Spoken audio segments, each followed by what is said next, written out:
Welcome back to another episode of the Paycheck to Daycheck podcast. I am really excited to share what I have learned about finding and selling discontinued items. This has been a niche that I have started to get into, and it's one that has really excited me and made me want to go out and source. We've talked about it before. The clothing aspect of our business is now kind of fizzling out. I needed something to replace it and rejuvenate my excitement. Make sure that you guys stay till the end because I'm going to share 3 discontinued products that I have found when I'm out and sourcing. So that way, hopefully it'll give you a good idea of like what you should be looking for as well. But this episode will be more of a deep dive. We're trying to go a little bit more in depth, give you more information, more tips on these topics. So I would say the best items for reselling are the ones that are going to have high demand, low competition. And oftentimes we do see brands or items get what we call saturated, meaning they lose their value and price. And most of the time it's because there's too much competition. There's not enough demand and there's just too many items listed. Now, what I like about discontinued items is that they oftentimes will maintain a high demand and low competition because they aren't being made anymore. So you don't have to worry about an item being overproduced, such as a North Face sweatshirt. Those are constantly getting produced and mass produced. So they're easy to find. They're easy for people to list, but the discontinued items are the complete opposite. Now, there could be different reasons for a company or maybe a brand or store to discontinue an item. Maybe the item in their store didn't have a big enough demand. Maybe something changed ingredients. I've seen that happen, especially in like health and beauty items. Maybe a dandruff shampoo where maybe they added an ingredient or took one out. And maybe a store stopped carrying a specific brand. So one of the things that was making me think of when I was putting this episode together is like what makes like a loyal consumer. And whatever it is, we are humans, we are creatures of habit. We like consistency, we like routine, we like what we like. People are very loyal to things that they frequently use. And think about in your everyday life, the items that you use and the brands that you are loyal to because it's something that you really like. Also think about like the holidays. I know you talk a lot about finding specific scents during the holidays. Think of, I would say Starbucks always comes to mind. Like when pumpkin spice comes out, that flavor, people lose their shit. Literally. Like they go nuts over it.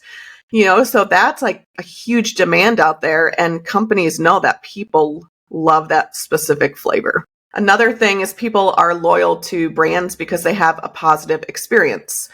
Maybe the item is very high quality. Maybe it solves a problem. They like their values or things that they stand for. Like a lot of people, they love Lululemon, right? Remember that one episode that I had no idea how to say that? I think I called it Lululemon, but it's Lululemon, right? Yeah. I always thought that consumer buying habits was always very interesting for me, especially when I would take business classes. It's just so interesting. It's almost like similar to psychology, like the psychology of buying, like what makes people loyal to those specific brands. There's Arctic cooler, there's Yeti cooler. Like people, they will spend more on a Yeti cooler because they're loyal to that brand. They love it. They know it's high quality. That brand has created a culture for people.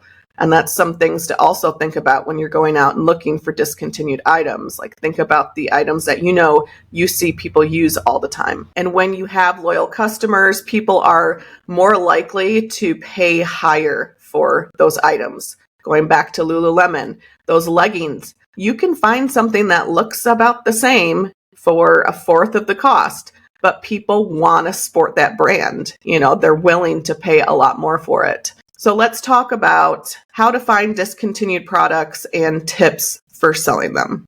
So I'd say the first place you can find discontinued items is going to be going to social media. And there's a few strategies that I do use. So I follow other sellers that sell discontinued products. Jen, Thrift to Travel, we've had her on the podcast as a guest. If you haven't listened to that episode, definitely take a listen to it, maybe after you finish this one.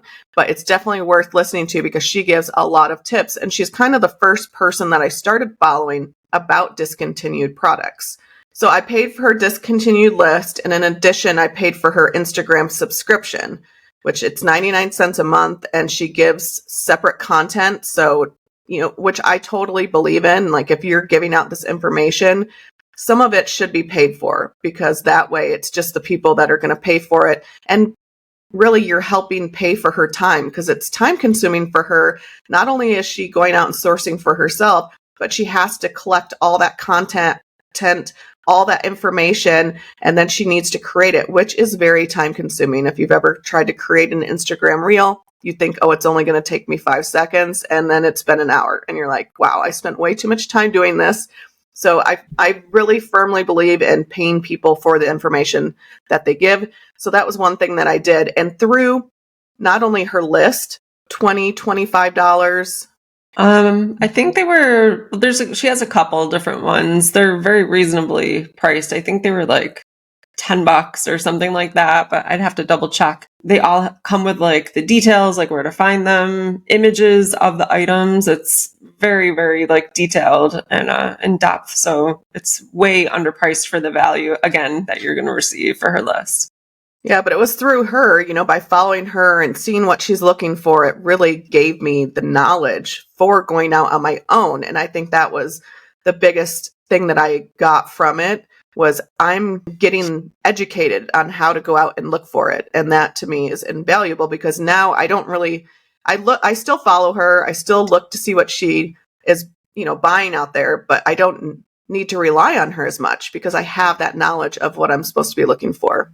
Yeah. It's similar to learning how to source retail arbitrage or online arbitrage items. Like once you have the knowledge of how to find those things, you don't necessarily need to rely on the list, like the RA list that we just did a couple months ago. Once you're able to source that stuff on your own, you're going to find it everywhere that you go, grocery store, CVS, Walgreens, hardware store, wherever. So it's just, following along someone who has that knowledge until you have that knowledge yourself and can do it on your own. And it's funny because the other day she posts about this hair gel and I commented on her post. I'm like, oh my gosh, I already found and sold that stuff. And it was something that wasn't on a list or that I saw through her, but I knew to look that specific brand and whatever the style was. I knew to look that up and I'm like, wow, this is a home run. I wish there was more. I only had a lot of 3, but still they sold quick. It's just funny because it's like, wow, I found that already too, So it's good to be following somebody that posts. Another thing to do on social media is follow brands. So follow some of the brands that often discontinued items, health and beauty, hardware, because sometimes they do post about it. Neutrogena is a good brand to follow. I think Twitter is really good. Twitter is a good place. Could be Instagram, but Twitter, I like following them on there because you can kind of see the replies a little easier, and it's kind of easier to follow the people that are upset that they discontinued their favorite lotion or something. So if you do follow some of those brands, you'll kind of see a trend or a pattern of what they're discontinuing, and then it kind of will lead you to maybe other types of brands similar to Neutrogena. I have a lot of tips for social media. I guess social media is a lot more powerful than you think when it comes to discontinued items, but searching hashtags. So search Neutrogena, search hashtag discontinued, because that might lead you, especially on Twitter, because it's easy to search. I think that's a good search tool. You can search and maybe you put both of them and it will lead you to a specific product that's been discontinued. I do that on eBay as well. So if I'm looking for a new discontinued item, I'll put in the search, discontinued, or, discontinued 2023, something of that nature. And, just kind of sort through what comes up in the, listed, the active listings, and then the sold listings, and see if you can find something that way. And then the last thing I have for checking social media is looking for trends.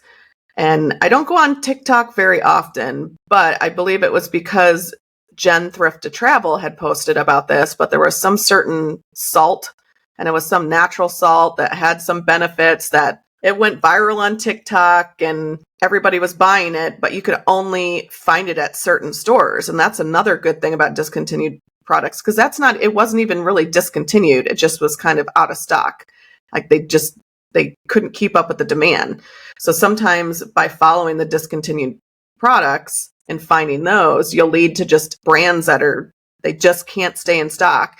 And I remember we could find it at natural grocers, and we went there, but it was too late. So that's just another thing that you can do, is start looking at, the different trends on TikTok and Instagram and try to find those items that, because people posted about it, there's this huge demand and they just can't keep up with the demand. The next tip for finding discontinued items, I actually just did this when Mercari had the deal where if you listed so many items, then you would get a coupon. So I listed over 30 and got a $20 coupon.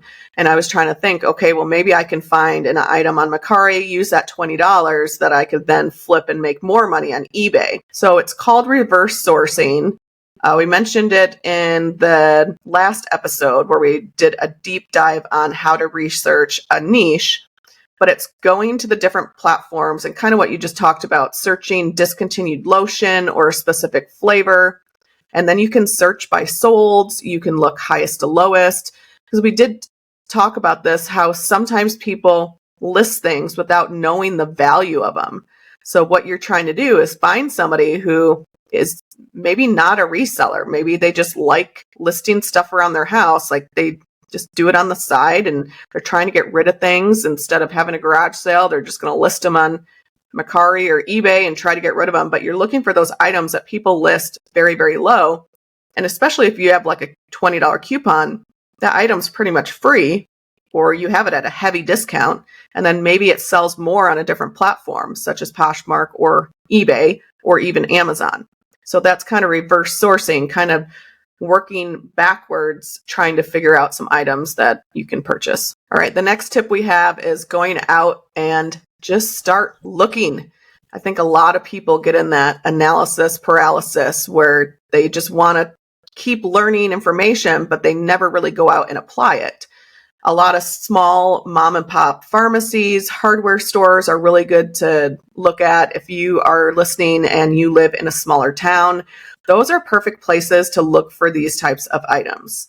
A lot of times these smaller places don't have the demand as they would in a city like Phoenix or where you're at. We did a road trip. We went from Phoenix all the way back to Iowa. We had to go back during the summer. And that was one of the things that we did. We stopped at all these small towns along the way because we were going through Iowa, Nebraska, Kansas, places like that where they're small towns, but it was so much fun. We were in Solon, Iowa at this hardware store that had been there for years. Like this was like an iconic hardware store. And Casey and I went in and we had Jen's list and we were looking for all sorts of stuff, but we didn't find a lot on her list, but we found some other items that were definitely discontinued that literally looked like they had been sitting on the shelf for a really long time. And that's one of the tips Jen gave is if it has dust or it has rust, look it up because that item has been sitting there for a really long time. And there's got to be somebody out there who needs that particular product and doesn't know that it's sitting on the shelf in a small town in Iowa. And when you find a discontinued item, then you get an idea of similar ones. So like I said, when I was in there using Jen's list, I was like, oh, well, if this is one that's discontinued, maybe this one similar is discontinued. But still, you want to watch to see if they get discontinued. So maybe it's an item where you found it and it hasn't been discontinued yet, but you keep going back and checking. And when you are looking, another tip to do is if you're in those stores, a lot of times they'll have a red dot. That means discontinued. It might have the letter D. There might be some sign that that item is discontinued. So definitely check like on the racks, the little tags that they have, and that might lead you to a discontinued item as well. Yeah, and our local hardware store, they put DISC, or maybe that a specific store has like their own specific code for discontinued items. You just have to figure out what that is and then look for that. So red dot, maybe it's a black dot, whatever the dot is, or whatever the tag, it's the identifiable mark or word or symbol or whatever for the employees, basically, so they know. But you can pick up on that and use it to your advantage too. Yeah, and I always, when I'm looking, I look for that, but I also look for brands I have never heard of. Because a lot of those discontinued brands are ones where you're like, I have no idea. Like, it's not the normal brands that you're going to see in, your local grocery store. So definitely keep that in mind. And that's the same, like if I'm going out and thrifting and I find a brand that I've never heard of, I always look it up because you never know if you're going to run into something. I know we don't source clothes, but there was one brand that Casey had found, and it ended up being something from Seattle, but it was like it was a wool jacket. Goodwill must not have known that brand either. We got it for $12 and it will easily sell for close to $200. So definitely, if you see brands that you don't know, look them up. You have to just go out and do it. If you're listening, go out and spend, kind of like what we talked about in the last episode. If you could spend 10 to 20 minutes doing research, looking up items, you're gonna find stuff and you're going to be further along than other people who are looking for these items. Yeah, it's kind of the similar idea to like when you start selling clothes. When you're a brand new clothing reseller, you're so overwhelmed by all of the different brands, right? And like it just seems like there's hundreds of thousands of brands and your brain can't possibly retain all of that information all at once. And you see sometimes in these Facebook groups and stuff, people asking for, what are your top selling brands? Or does anyone have like a BOLO brand list? And now we all know that it's not only the brand that makes the item good to resell. It has to be like good quality, condition. The price point has to be right to match your metrics. There's all of these factors, but it's the point of, trying to learn a new niche, right? It can seem overwhelming. And like you said, really the only way, you have to do the research, you have to learn, right? And the more knowledge that you have before you go out and look is going to be very helpful to you, but you just have to get your hands dirty. You have to do the work. You have to put in the time and learn if you want to, be successful in another niche like discontinued items. All right. The next tip we have for you is to know that a lot of these discontinued items have what's called a buy and hold model. So when you learn of something getting discontinued, you buy it and you hold on to it. And sometimes you might have to hold on to it for a year. What you're doing is you're waiting for the supply to run out to where there is a higher demand for that product. So maybe when you buy a specific lotion, you're buying it for $5 and it's only worth, 15 to 20 at the moment. But the longer you wait and sit on that item, the higher the price is going to go up because there's going to be more demand and there's going to be less inventory.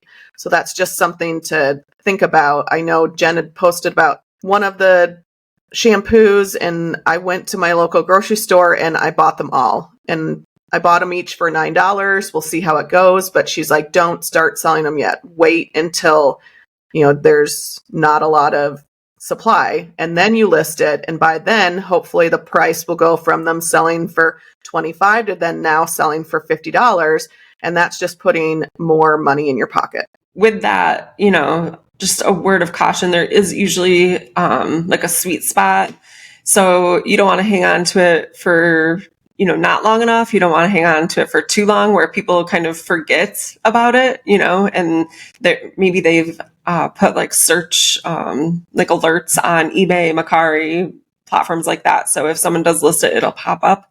You don't want like them to forget about it and then not purchase it because you waited too long to list it. So you kind of have to be careful. And if you don't have the funds to buy these things and wait and hold them to reach that sweet spot, maybe like the buy and hold method wouldn't be for you right now, but it just takes some, again, research, watching, waiting, learning to figure out when those items are going to hit their sweet spot and when you want to list them. So just be careful, especially if you're working with like limited funds right now. And not everything is going to be buy and hold. I mean, select things are. I mean, you might find a discontinued item out there.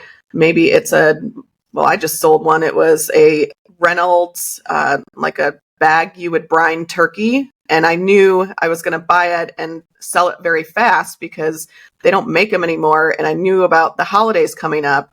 So items like that, you can look up and do research and you see they're selling really quick because the supply's already decreased. So you can tell, and we talk about checking sold comps all the time on eBay. If you see that item and there's 10 listed and 50 have sold, you know that, there's not a lot of supply and there's high demand. So really always look items up, and that's how you can find these discontinued products. The last tip we have for discontinued items is watching expiration dates. And we had my friend Patty over. We were talking about finding different items, and I was showing her kind of some of the items I found. I found these bars of soap at Goodwill that definitely have been discontinued. I'd never heard of the brand before. She hadn't either. But then we kind of got on the subject of finding, discontinued items and how much she likes doing that. She's very organized on how she organizes her discontinued products. Not everything's going to have an expiration date, but some items might. So one thing that she does is to track the expiration date, she puts a sticky note on the items and she puts them in order by expiration date, which I think is pretty smart because then she can look and be like, okay, well, this particular item will expire, in 3 months. And you have to be very aware of some of the platforms that allow expiration dates and some that don't. For example, Amazon FBA, the expiration date has to be not at least 90 days from when you send that item in. You can make like a custom SKU in your Amazon account so you can kind of track that, or maybe put it in a spreadsheet of, what item is going to expire soon. If it reaches a certain point in Amazon, you're going to have to get that item sent back to you because you can't have an item that is going to expire because you don't want a buyer buying it and then being like, well, I'm returning it because the item's expired, So you have to really follow the rules of the platforms, be aware of that. And not every item will have an expiration date, but just make sure that you're tracking them when you find them. All right, so let's talk, before I go into like pros and cons of discontinued items, let's talk about 3 discontinued items I've found, and hopefully that will kind of give you an idea of what to look for when you're outsourcing. If you are watching on YouTube, I'm going to pop up a picture of these items so you guys can see what they look like. So the first thing was an O Cedar Light and Thirsty replacement mop head. I had bought it for $1.99, sold it for $25. That was actually one of the items that I did find in Iowa when we were outsourcing. The next item was a Minwax wood gel stain. It was cherry wood was the color. I bought it for $3 and sold it for $22. That's one thing to look for, is even at the hardwood stores, it's discontinued colors of like paints and stains. Because think about it, if you have something that you stained, you really like it, maybe you added more wood to your house and you need that particular color, and you go back to the hardware store and you're looking for that color and it's not there, well, where are you going to look? You're going to look online. So keep that in mind when you're outsourcing. The next one, which has been one of my favorite finds of the year, it brought me back to my childhood, back to the 90s, but it was Creepy Crawlers plastic goop, and it was a 2-pack, so there was 2 of them. I bought them for $4 and sold them for $65. So if you were around in the 90s, I'm an 80s baby, there was this thing called Creepy Crawlers, and it was this machine that you could put this goop in and it would harden and make these little, well, they were creepy crawlers. They were insects and bugs and things like that. But that item is no longer being manufactured, and people buy it because they love buying things from their childhood or things that they remember later in life. And then when they go to use it, sometimes you can't find the supplies again. So that was one thing that had an excellent sell-through rate, because you can't find that plastic goop anymore. So those are just 3 examples of discontinued items. So definitely, check hardware stores, check health and beauty areas, even your local grocery store. You never know what you're going to find, but definitely those were 3 of them that they sold really quick. I didn't have to hold on to them, but I had checked each one of them sell-through rate, and I knew that they were going to sell fast. One of the So I have a couple that I'll give to you guys, and it's just how, like, some of the items that I first noticed when I started to become interested in discontinued items. And the very first one was Whisk laundry detergent. That's what, like, my mom always used, like, growing up. That was the only laundry detergent we ever used. And I remember when it started to become harder to find, she found a couple of like really large containers of it at like their local grocery store in the middle of nowhere, like small town in New York. So they live in an old farmhouse, and their basement, they have, some storage down there. And she does like canning and stuff like that. So every time I go home, she's like, do you want to go shopping in the basement? Like, see what you need, like pizza sauce, tomatoes, green beans, like whatever. So we'll go down in the basement, and, it's a mom thing. So I keep looking at these containers of whisk that she still has down there years later. I'm sure that if there's any out there, it's very limited. But if you do ever come across any of it, you can sell that for an insane amount of money. But again, you need to like make sure that it's still keep checking, because at this point, everyone that used whisk is likely out of it. She might be the last remaining person in the United States that has any left. Maybe I shouldn't say this out loud, but I'm telling you guys the story. So she has it. And I keep trying to get her to sell it, but she doesn't want to sell it. So we'll see. Maybe one of these days I'll be able to talk her into selling it. And the other item was Grandma Brown's baked beans. Now, she's always used Grandma Brown's baked beans. They were manufactured in a factory also in New York State, I believe, like near Syracuse. And right around the pandemic, the factory shut down, and to this day, I don't believe that they are up and running again. So the stock has, greatly dwindled. But again, this lady, my mother, has a huge, like, bulk container, like restaurant size container, a can of Grandma Brown's baked beans. Like, Ma, you either gotta like sell them or use them, because, food, obviously it's going to expire. So we're really trying to like work her and get her to sell some of this stuff. But, it's things that you kind of pick up on that your family has used over the years that is no longer being produced. Imagine, like most people use like Crest toothpaste or Colgate toothpaste. Like we're a Colgate household. My parents use Crest, which I think is disgusting, but whatever. Imagine if like Colgate or Crest discontinued their toothpaste, right? Like people would just lose their minds. So think about the things that you and your family have used over the years: food, beauty, household items, things like that you can't find anymore.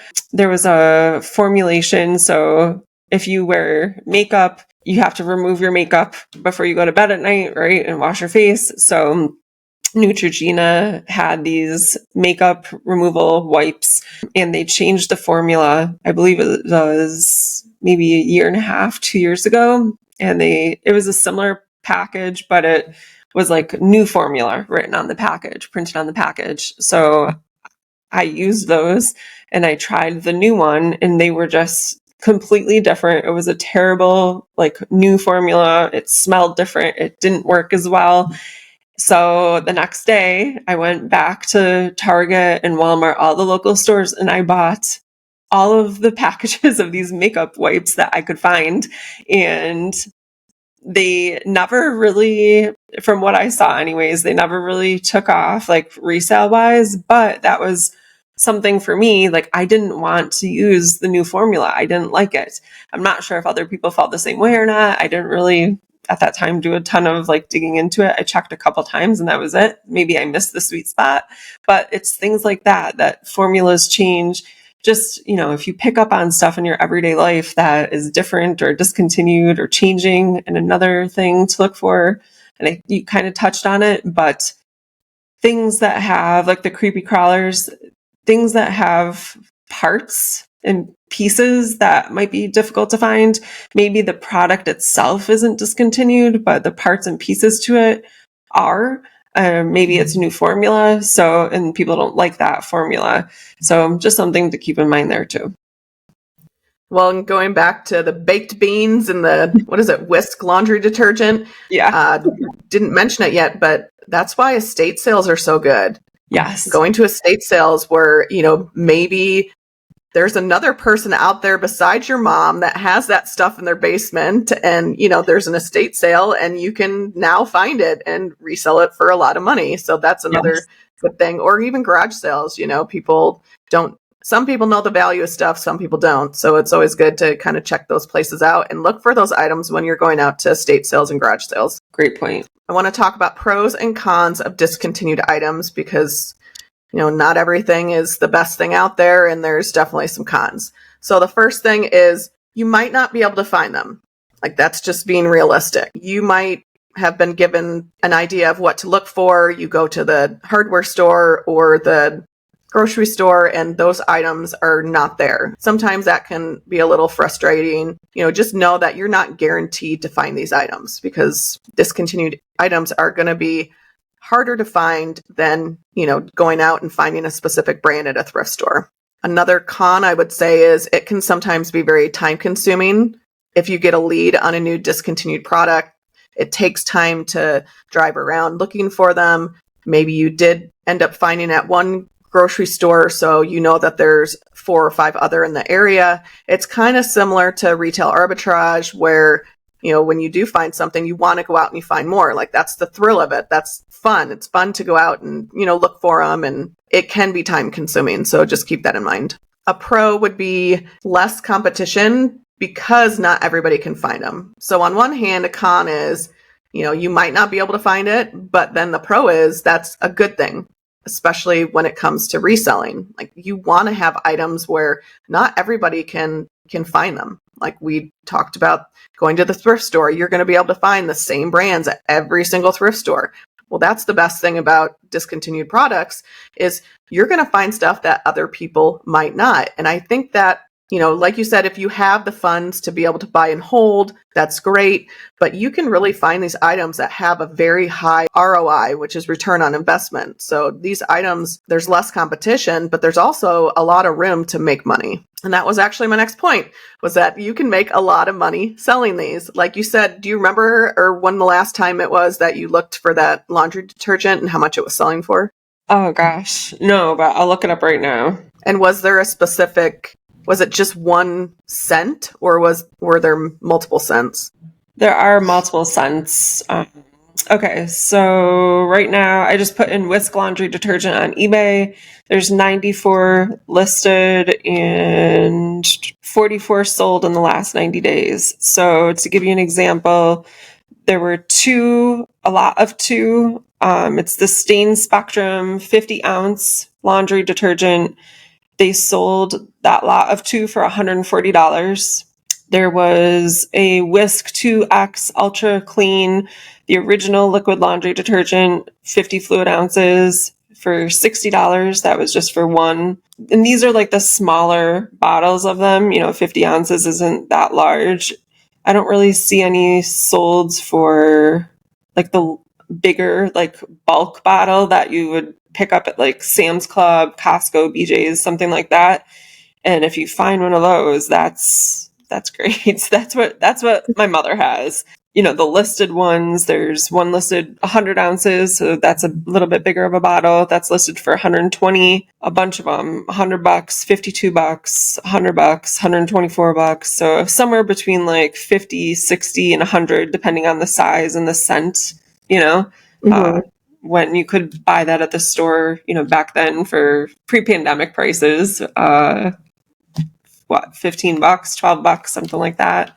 So that's pretty good. Well, and you were just checking eBay. So a lot of times what's good is some of these discontinued items can sell for more on different platforms. I know I've seen Jen post like the price that was on Amazon for something and then the price that was on eBay. So sometimes it's good to kind of check the different marketplaces to see what they're selling for, because not everybody shops on all the platforms. Some people are very loyal to just Amazon, some just Poshmark or Mercari. So really it's good to check those different places. Yeah. And, she's mentioned this before too. If you're the only seller of something, like there's 44 listed on eBay, there might not be any listed on Amazon. If you're listing that detergent on Amazon, you can pretty much set your own price, and if it pops up for someone, they're probably going to pay it. It's the only one that's there. Definitely a good idea to check, like you said, multiple platforms. And by listing it on different platforms and being the only seller, I've seen her post also about people reaching back out to her, say, hey, I bought this from you. Do you have any more? And if you have the knowledge of what they're selling for on different platforms, maybe on like Mercari, they're selling for $100, but you might be able to grab it on Amazon for $20. And then you can do like a platform to platform flip. So that's something to keep in mind as well. A pro with discontinued products is getting into this niche. You're going to be able to find things easier the more you find. And we talked about this in the last episode with spending that 15 to 20 minutes doing the research. And it might lead you to products that maybe aren't discontinued, but have a low competition and high demand. So by going out and looking for these specific items, it might lead you to other items that maybe aren't discontinued.